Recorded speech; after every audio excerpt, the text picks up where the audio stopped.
Shalom, shalom.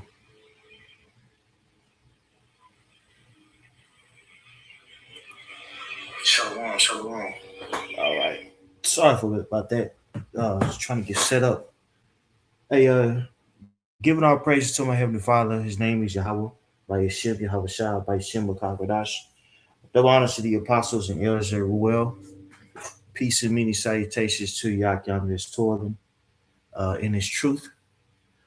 Um, what we've been seeing going on is the old playbook of Esau Edom. What he does is he'll come to various or a certain country, I should say, and wreak havoc on that country under false pretenses. Um, and really, his plans are to take the natural resources of that given country and also put the people under uh, tributary, have them captive. This is something that he done then the Greeks, then the Romans, what I'm saying, the British, and he's done it with the US. Uh, and this is a term called colonization or colonism. What we're seeing going on, in Venezuela is blatant colonization or colonism. And what does that term mean? Well, when you look that term up, it means basically it's a practice in which a powerful country takes control over a weaker territory or country, often settling its population there, exploiting resources and exerting powerful economic and cultural dominance. So not only does Esau Edom comes to various countries and take over, the natural resources, he settles there, you know, and put the various indigenous people, that's of that land into, servitude or turns them into indigenous servants. He did that to our Native American brothers, the Northern Tribe brothers. You know what I'm saying? He did it to, Jake Water, a lot of Jake Water in Africa. You know what I'm saying? You know, and also other nations. He's done it to the Indians, then the British Empire. The Aborigines people of Australia. Shit, he practically bred them out. Everywhere this man goes, um, he brings forth death. He brings forth, slaughter, and he sets up his culture. And he says, you know what, this is for the betterment of the world. Okay. Now that's something for you, this controversy Edomite. Listen to what he has to say about colonization. Okay. Colonialism has been one of the greatest forces for good that the world has ever seen. Billions of people today are living better lives than they would have lived had Europeans not colonized the globe. The colonizers spread civilization, they spread the gospel, they spread innovation. So you say the people of the world, millions of people are living better lives because of colonization. It spread the gospel, and with the spread of the gospel, that was just a tool for white supremacy. During the 1700s, 1800s, these people these Edomites who called themselves Christians came to, the Americas and various other indigenous people, and basically indoctrinated them, right? Fed them white Jesus and told them, if you believe in Jesus, you can go to heaven, but you have to serve us. You have to be in servitude under us, right? The new Israelites. And with that understanding, he set up apartheid in South Africa and set up segregation here in the US, and basically had us, as second class citizens under the banner of Christianity. right? So this man, really believes that, hey, guess what? He, is righteous for doing this wickedness on the planet Earth, man. And we see in that mindset even until this day. All right. That mindset even until this day. All right, Psalm 73. Psalms 73 and forgive me if this lagging. 73 and in 6, Psalm 73 and 6. Therefore, pride compasseth them about as a chain, and violence covereth them as a garment. The eyes stand out with fatness; they have more than heart could wish. That's right. So pride is just oozing out of these people, man. You know, like a rapper that has those big chains, around their necks. That's the pride of Esau, Edom, right? And his violence covers him like a garment. It's just he just wears it as a badge of honor, man. Right? Their eyes stand out with fatness. They have more than heart could wish, right? So they have a very covetous,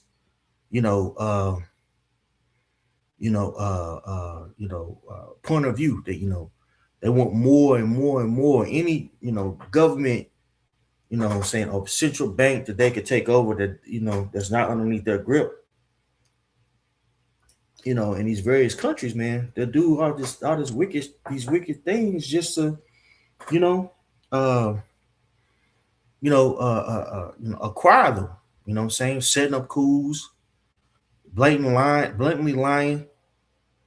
You know what I'm saying? Doing all these things, just to, take another man's goods, man. And that's wicked, bro. Right? Verse 7. The eyes stand out with fatness. They have more than heart could wish. They are corrupt and speak wickedly concerning oppression. They speak lawfully, right? They speak very wickedly and lawfully about oppression, right? Like, oh, this is a good thing that this happened, right? We have to understand that we're dealing with Esau Edom, and Esau Edom, his blessing was a sword, right? So when it comes to war and violence, this man is going to rationalize these things because he's set up on the left hand side, excuse me. You know what I'm saying? To be basically the Lord's sword. All right. Now this is Genesis 27 in verse let's see here. Let's get to verse 38 and get straight to the point. And Esau said unto his father, Hast thou but one blessing, my father? Bless me also, bless me, even me also, O my father. And Esau lifted up his voice and wept. And Isaac, his father, answered and said unto him, Behold, thy dwelling shall be the fatness of the earth, and the dew of heaven from above. And by thy sword thou shalt live, and thou shalt serve thy brother. And it shall come to pass when thou shalt have dominion, have the dominion, that thou shalt break his yoke from off thy neck. Right? So Esau Edom is to live by that sword. And when did he break that yoke off of his neck? Right, during the Dark Ages, well, I should say during the Renaissance period, when he began to reign again, right? What that in the 1400s, and what was the beginning of that? That was the beginning of the Renaissance period. Well, was that was the beginning of imperialism and colonialism, which we see still prevalent today. Okay, all right. Let's see if we can get some more off of this right here. Key points about colonialism: political control. Colonial powers often rule over the government or local decision making of the colonized area, imposing their laws and administrative systems. Did not Trump say that he's going to, you know, that America's going to basically rule over, you know, uh, Venezuela? We see this going on now, and they believe that this is a good thing. I'll probably come back to this one right here because this is good points, and I don't want to jump the gun, but let me let you keep on hearing this, man. They spread important ideas, such as the idea that you shouldn't murder your children to appease the sun god, that you shouldn't eat your enemies to absorb their life force. Did the colonizers also spread dairy products? I don't know, but I'm happy to add that to the list of triumphs. European colonialism has been one of the greatest forces for good that the world has ever seen. Billions of people today are living better lives than they would have lived had Europeans not colonized the globe. Yeah, you already said, and that pride you see is still prevalent in a guy like Trump. So let me let you hear this right here. This man speak. This is geopolitical economy report. This man does good videos. I'll play about 15 minutes of it. And get some key points when necessary. We'll probably go back to the definition of colonization. This is drill on the point of what colonization is, you know what I'm saying, and also, of course, grab the scriptures, you know what I'm saying, because the scriptures give us understanding of who this man is and what he's doing, you know what I'm saying? A place called Venezuela. We're going to run the country until such time as we can do a safe, proper, and judicious transition. So we don't want to be involved with having somebody else get it. So we're going to stay until such time as we're going to run it, essentially, until such time as a proper transition can take place. We're going to have our very large United States oil companies, the biggest anywhere in the... You hear what he say? He said, we're going to run it. We're going to run Venezuela. You know what I'm saying? Until they can get somebody that's properly a aspect of colonization. Key points about colonization: political control. Colonial powers often rule over the government or local decision making of the colonized area, imposing their laws and administrative systems. All right, spreading their version of democracy. Right, which is really placing people in a tributary, especially these Latin countries. You know what I'm saying? In the world, go in, spend billions of dollars, fix the badly broken infrastructure, the oil infrastructure, and start making money. We're in the oil business. We're going to sell it to them. We're not going to say we're not going to get it. In other words, we'll be selling oil. The United States has been attacking Venezuela and intervening in its internal affairs for more than 25 years. In fact, in 2002, the U.S. government backed a military coup that briefly ousted Venezuela's democratically elected left-wing president, Hugo Chavez, who came to power through elections in 1998. And ever since he won those elections, the U.S. tried to overthrow him, although it did fail at that point. In the following years, the U.S. government backed many other coup attempts in Venezuela, and the U.S. hit Venezuela with aggressive sanctions in violation of international law, trying to destroy its economy. And in 2019, during his first administration, Donald Trump launched another coup attempt in Venezuela when the U.S. recognized a little-known right-wing opposition politician named Juan Guaido as the supposed interim president of Venezuela. Now, that coup attempt also failed. So this is why in his second term, Donald Trump... So this man has, Esau Edom has set up 2 coup attempts. You know what I'm saying? Which really, what is a coup? What is a coup d'etat? We'll look it up just so we can get understanding of what this man is saying. Right?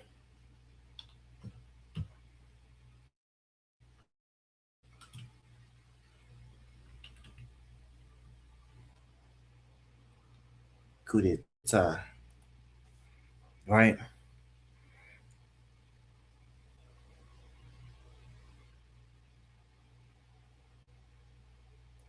Just look it up.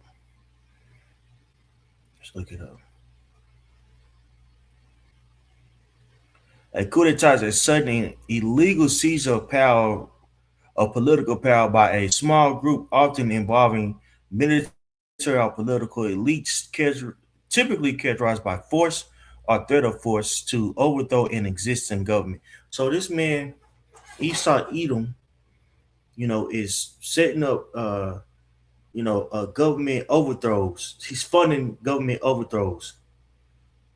So whether or not this man is directly or not in war, his hand is always in the cookie jar, stirring things up, man, causing havoc. Okay, causing trouble. Causing violence, man. And again, remember what we just read in Genesis the 27th chapter. This man's blessing is a sword. So war, is going to be always prevalent when this man is ruling, because that's how he makes his money. He makes his money off of violence. Nahum 3:1, woe to the bloody city, it is full of lies and robbery, the prey departeth not. Now, this particular scripture here is talking about the Assyrian Empire, but we could liken America to the Assyrian Empire because they have very similar philosophies. The Assyrians thought that if they stopped conquering, that the world would be in chaos, or it would be in disorganized. The same thing what America says, or believes, I should say.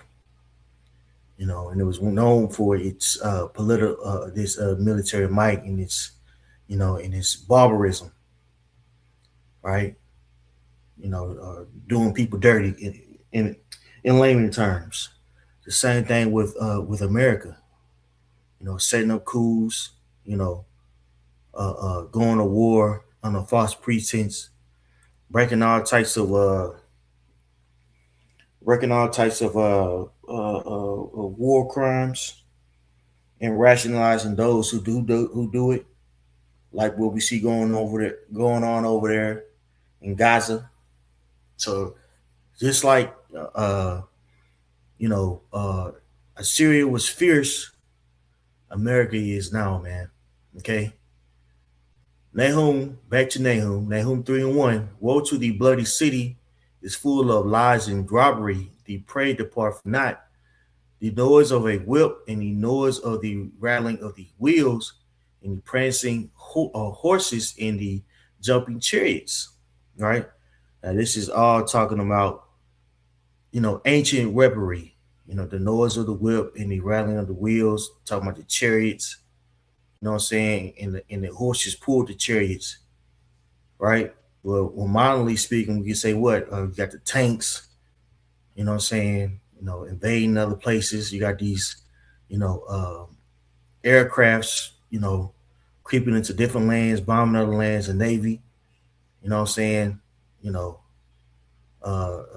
Shooting up, oil carriers and stripping them of the land, stripping them of the oil, basically being pirates.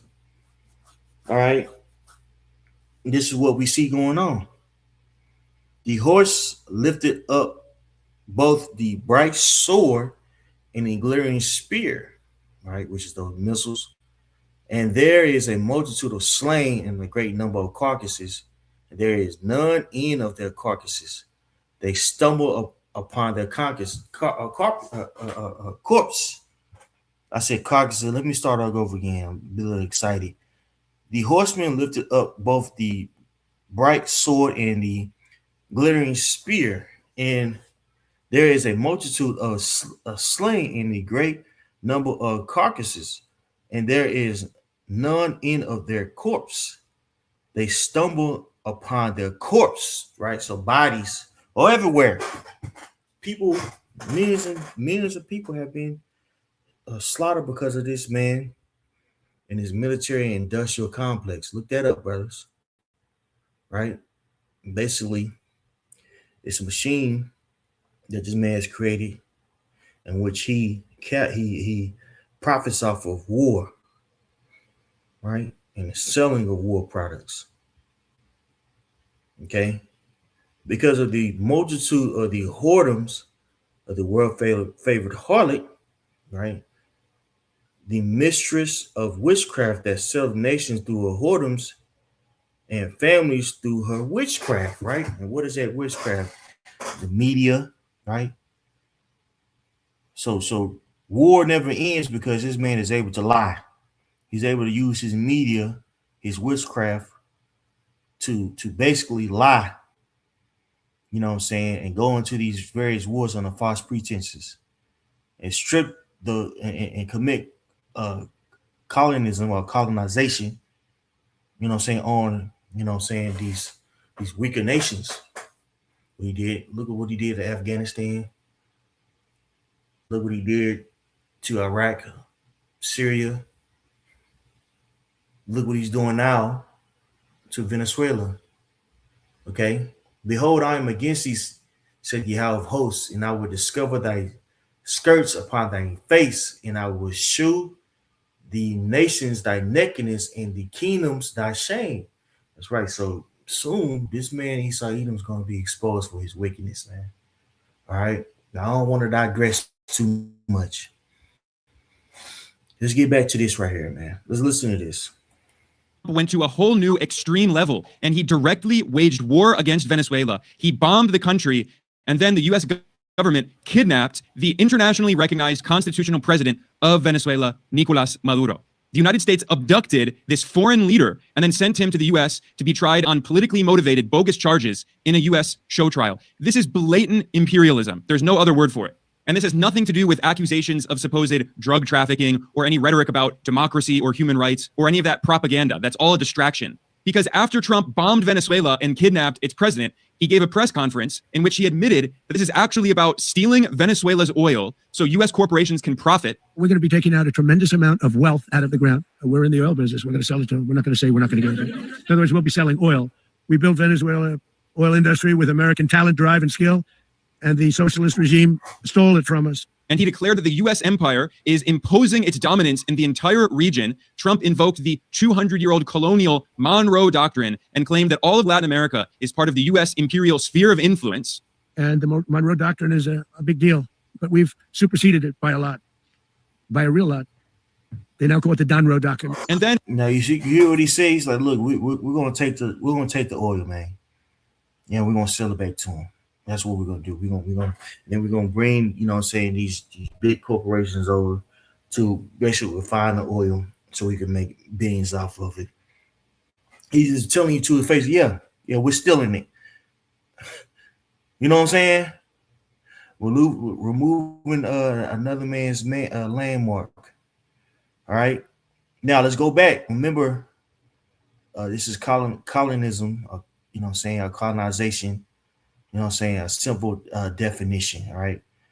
Key points about colonialism. We just read this one, political control. Now, the second one is what? Colonize is economic exploitation.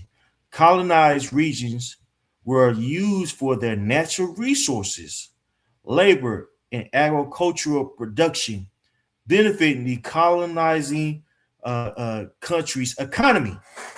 This is what we see going on now, man. All right. So this man is devising wicked plots. Okay. To take over another man's resources. You know what I'm saying? And use it for his selfish gain. All right. All right. Cold. It's cold motherfucker right here, man. Esau Edom, bro. All right. And in the craziest moment of all, Trump said that the goal is for the U.S. to run Venezuela, to govern the country. The U.S. government is treating Venezuela like a colony, like 19th century style European colonialism. The people that are standing right behind me, we're going to be running it. We're going to be running it with a group, and we're going to make sure it's run properly. We're going to rebuild the oil infrastructure. We're going to run the country right. It's going to be run very judiciously, very fairly. It's going to make a lot of money. So Trump actually admitted what critics of the constant U.S. attacks on Venezuela have been saying for many years, that the real goal of the U.S. government was to steal Venezuela's natural resources so U.S. corporations can exploit them. It's not a coincidence that Venezuela has the world's largest oil reserves. And U.S. corporations have been desperately trying to get access to that oil, to exploit Venezuela's oil, ever since it was fully nationalized by the left-wing president, Hugo Chavez. And Trump made it as clear as day that this is one of the main reasons for this colonial war on Venezuela and U.S. occupation of Venezuela. So today I'm going to go through some of the most important moments from this press conference that the Trump administration gave just a few hours after it bombed Venezuela and kidnapped its internationally recognized president on the 3rd of January. Trump said that the U.S. government is going to run Venezuela like a colony. And then a journalist asked, who is going to run Venezuela? And Trump said, the people standing behind me, referring to the Secretary of State, Marco Rubio, and the Secretary of War, Pete Hegseth. And then he also said that the U.S. government is going to appoint people as representatives. So this has nothing to do with democracy. Again, the U.S. government does not want the people of Venezuela to actually have their sovereignty. The U.S. is treating this independent country as a colony. Listen here. Would run Venezuela. Well, it's largely going to be, for a period of time, the people that are standing right behind me. We're going to be running it. We're going to be bringing it back. It's a dead, talk about a dead country. Mechanism by which you're going to run the country? Are you going to designate a people Yes, it's all being done right now. We're designating people. We're talking to people. We're designating various people, and we're going to let you know who those people are. We're going to be running it with a group, and we're going to make sure it's run properly. We're going to rebuild the oil infrastructure. And then after that, in one of the craziest moments of the press conference, a journalist asked Trump if the U.S. government will be running Venezuela for several years. And Trump basically said yes. He didn't directly answer the question, but he implied that yes, the goal is for the U.S. government to run Venezuela as a colony for years until there's a transition to a pro-U.S. leadership. And in the meantime, Trump defended this colonial occupation by saying, don't worry, we're going to pay for it by exploiting Venezuela's oil. He boasted that U.S. corporations are going to invest in modernizing Venezuela's infrastructure, and they're going to use that oil in order to fund the colonial U.S. occupation of the country. This is absolutely crazy. Listen here. So this man basically, kidnapped the president, top of the government. Now he's going to put a government in his stead, in the stead, I should say, of the old government, and then to fund all this, he's going to steal the natural resources, and sell it. Okay. This is what you just heard, Akim, and you Aqua, if there's any who's listening. Okay, this is what this man does. Okay, all right. Micah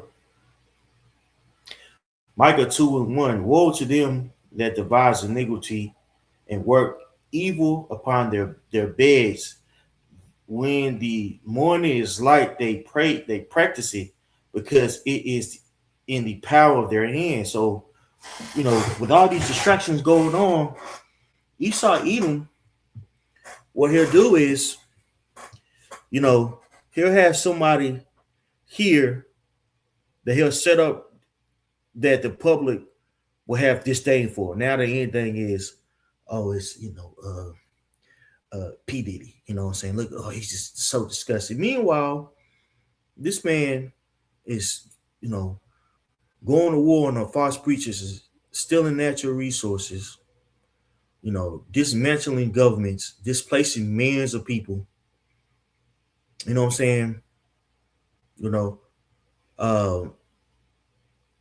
Meanwhile, the masses, all they can think about is how wicked P. Diddy is, which he is, but that's just a distraction of all the wickedness that this man is doing. Look at all the wickedness that Esau Edom is doing. Yet the people aren't in the uproar. Okay? They're not in the uproar, man. All right? Because he has a world organized machine, of deception, aka the media. Okay? And this is something that this man has been, gearing up to do for years. And just so happened that Trump is the face of it. All right. Don't get it twisted. Esau Edom is very calculated. Although it seems as if it's chaotic, and that's what he wants it to look like. He wants things to look chaotic because it's everything that you see in the media is a big distraction. To gear the people's minds up, or get their minds fixated, I should say, on other things that's not politically important. It's no coincidence that all this stuff is happening during the time of sports season. You know what I'm saying? Playoffs are going on. You know what I'm saying? Basketball season is happening. Fights, you know what I'm saying, are being made. Meanwhile, this man is doing all types of wickedness throughout the planet Earth. Okay? Because he's devising plans, man. While we're too busy working and trying to please ourselves with entertainment. All right, I should say the masses. Micah 2:1. Woe to them that devise iniquity and work evil upon their beds. When the morning is light, they practice it because it is in the power of their hand. And they cover fields and they take them by violence, in houses, and they take them away. So they oppress a man in his house, even a man in his inheritance. And this is what we see going on, man. He's taking, you know what I'm saying, the northern tribes, the Venezuelans, he's taking their inheritance, their land, the oil. Okay, for his hidden agenda. All right, verse 3. Therefore, thus saith Yahweh, behold, against this family do I devise an evil. What family is that? That's Esau, Edom, man. Okay, you so-called white people doing all this wickedness and justifying the wickedness. All right,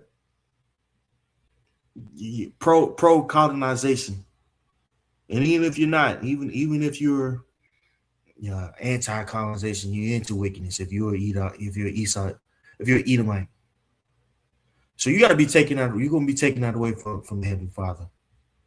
For Salakia, we get back to it. Against this family do I devise an evil, from which ye shall not remove your necks, neither shall ye go haughtily, for this time is evil. And in that day shall one take up a parable against you and lament with a doleful lamentation and say, we be utterly spoiled.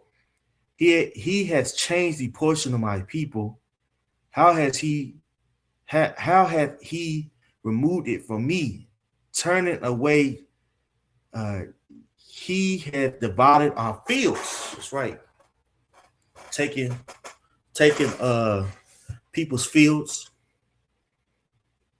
Right? Taking people's land.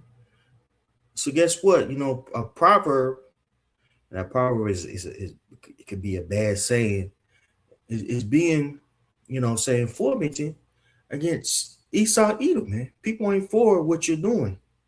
They're seeing the blatant colonization that's going on, man.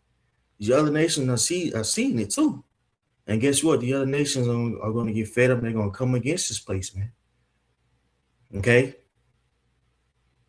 All right? They're going to take up a parable. Matter of fact, let me get that for you guys. Habakkuk, man. Habakkuk 2.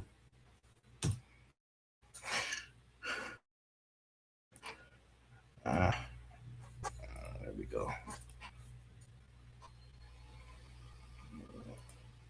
Habakkuk 2.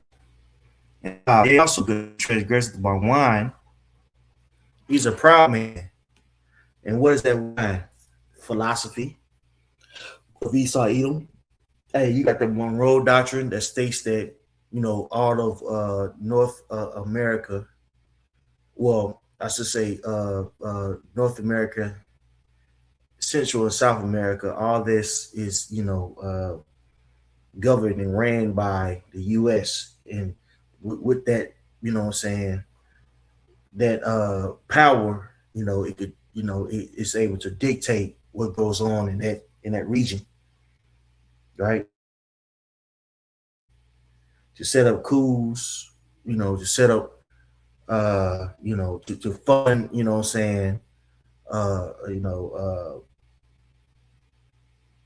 basically controlled opposition, to blatantly bomb fishermen, to steal natural resources in that region,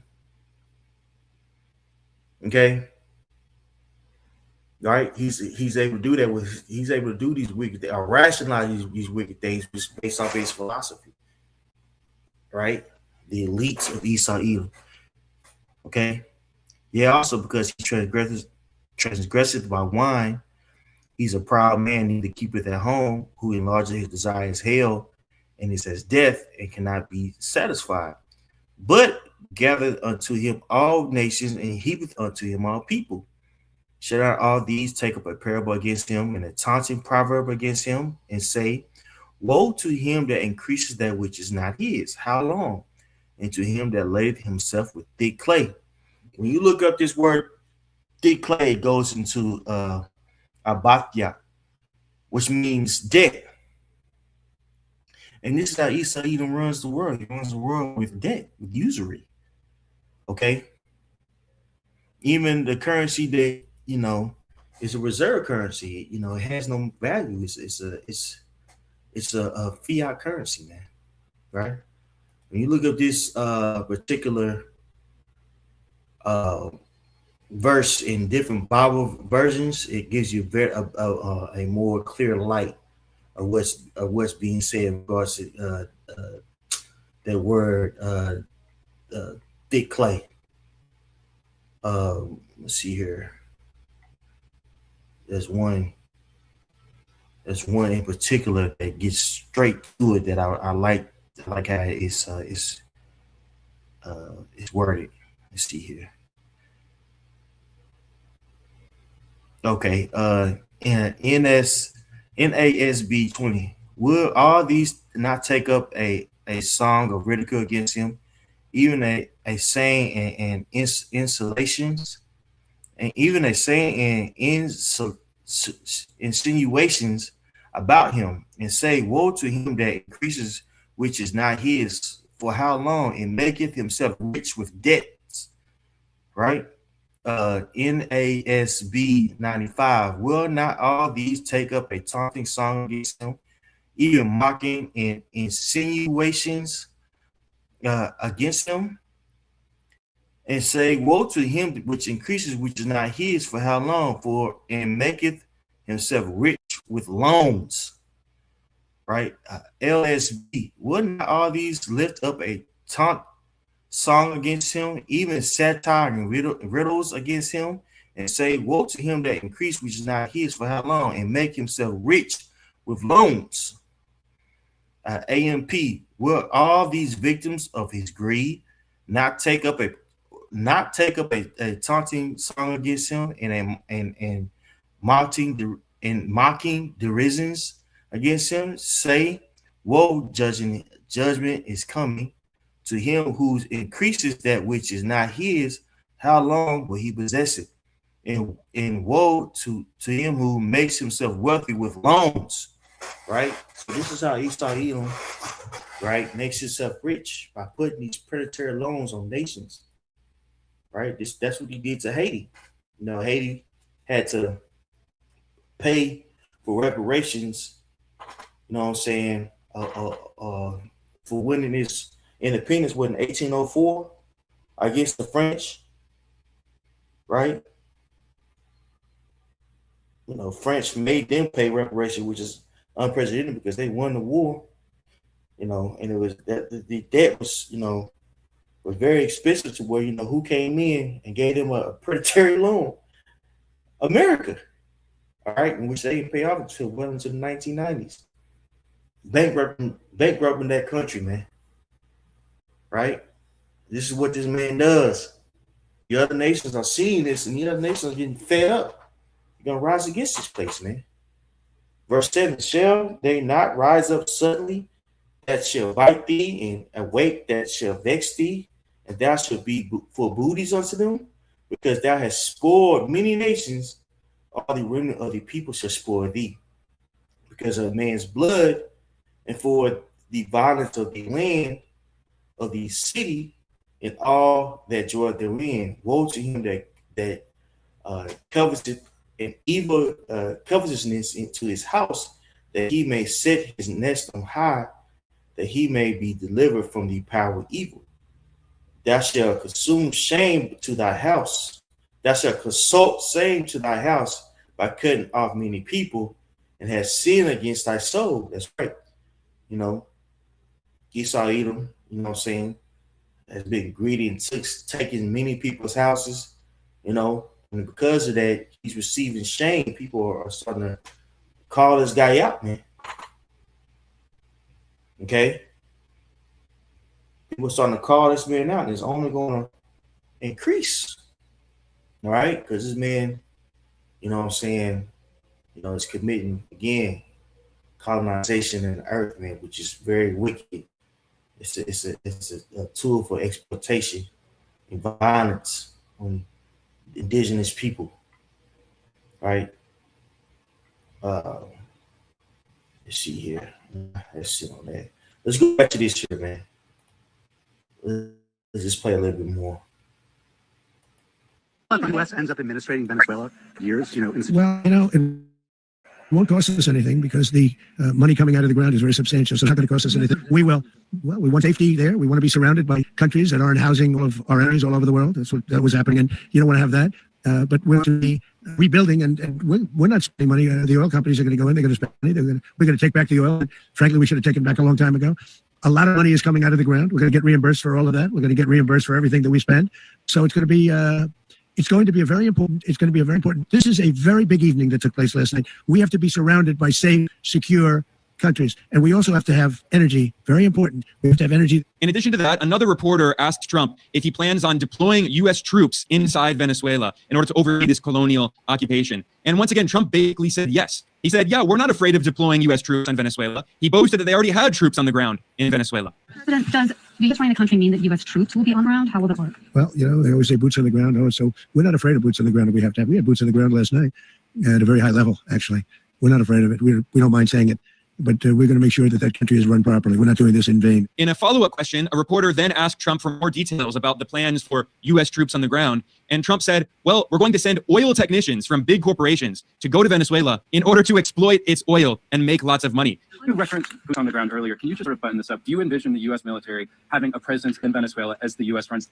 Well, no, we're going to have a presence in Venezuela as it pertains to oil, because we have to have, we're sending our expertise in. So you may need something very much. But no, we're going to be taking out a tremendous amount of wealth out of the ground. And that wealth is going to the people of Venezuela and people from outside of Venezuela that used to be in Venezuela. And it goes also to the United States of America in the form of reimbursement for the damages caused us by that country. This was a point that Trump constantly emphasized throughout the press conference. At the beginning, he spent like a few minutes pretending that this was about drugs, but then later he showed that was a lie. This has nothing to do with drugs. This is about pillaging Venezuela. And by the way, it's not just oil the U.S. wants to pillage in Venezuela. The country also has significant reserves of natural gas and gold and critical minerals and rare earth elements. And the Trump administration has been very open about the fact that it plans on sending U.S. corporations to exploit all of these natural resources. In fact, just a few hours after Trump kidnapped Venezuela's president, the Wall Street Journal reported that vultures on Wall Street are already planning on joining in the pillage of Venezuela. This report in the Wall Street Journal noted that officials from top hedge funds and asset managers are sending representatives to Venezuela to meet with the new U.S. puppet regime, including top ministers, the head of the central bank, and the Caracas Stock Exchange head. And the Trump administration has been very open about the fact that they want to carry out mass privatizations and sell off all of Venezuela's assets to U.S. investors for pennies on the dollar, like what the U.S. did to Russia in the 1990s after the overthrow of the Soviet Union that led to the creation of these oligarchs who bought up the privatized assets in a fire sale, which was obviously extremely corrupt. This is what the U.S. and Wall Street are now trying to repeat in Venezuela.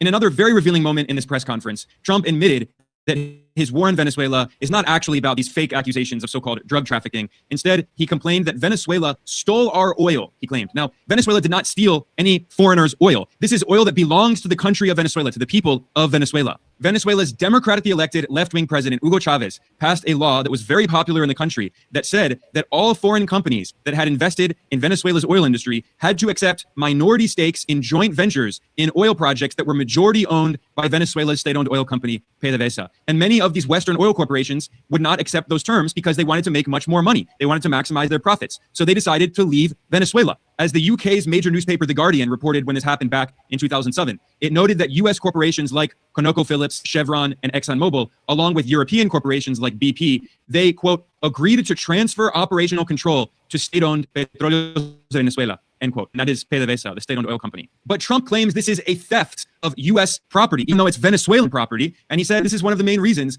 why he bombed Venezuela and abducted President Maduro. You know, they stole our oil. We built that whole industry there, and they just took it over like we were nothing. And we had a president that decided not to do anything about it. So we did something about it. We're late, but we did something about it. Yep. In addition, Venezuela unilaterally seized and stole American oil, American assets, and American platforms, costing us billions and billions of dollars. They did this a while ago. We never had a president that did anything about it. They took all of our property. It was our property. And as if that weren't already crazy enough, Trump then showed how he's acting like an imperial mafia boss, and he threatened all of the other Venezuelan government officials. And he said that if they refuse to allow the... You see this? So this man thinks that he just, this is going to go on forever, man. You know, he just blatantly lied, said, yeah, they stole our oil, and that wasn't the case. He's just speaking arrogantly. Okay? Psalms 49:11. The inward thought is that their houses shall continue forever, and their dwelling places to all generations. Call their lands after their own names. Nevertheless, man being in honor above not, he is like the beast that perished. Right? So, you know, this man's pumped up and very arrogant. But guess what? The Most High is playing chess. All these things are leading to this man's fall. And we understand this because we filter what we see going on through the lenses of the scriptures, man. We know that this man he's going to go out, you know what I'm saying, in the flame of fire. We know this man's going to be doing all these things, you know what I'm saying, aggravating these other nations that's going to lead to World War III. Okay? Verse 13, this their way is their folly, yet their posterity approve their sayings. Salah, that's right. So you see a lot of these MAGA cats, they like, oh yeah, this is great. This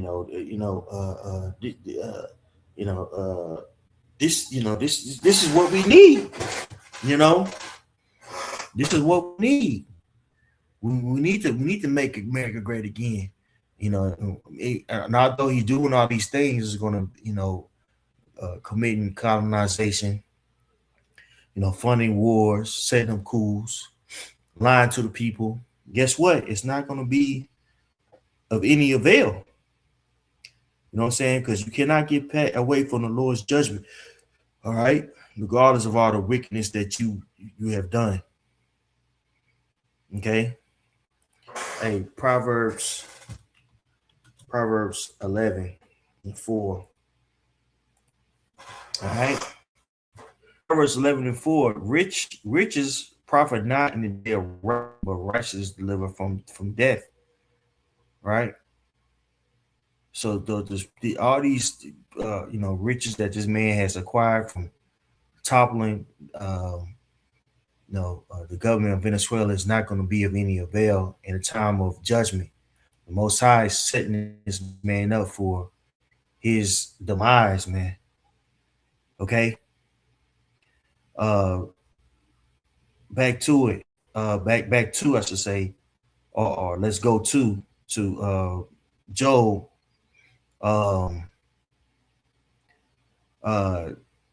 20 and 19. Because he hath oppressed and forsaken the poor, because he hath violently taken away in house which he built not. Surely he shall not feel quietness in his belly. He shall not save of that which he desired. All the things that this man has acquired, man, it's not gonna save him from being judged by the Heavenly Father.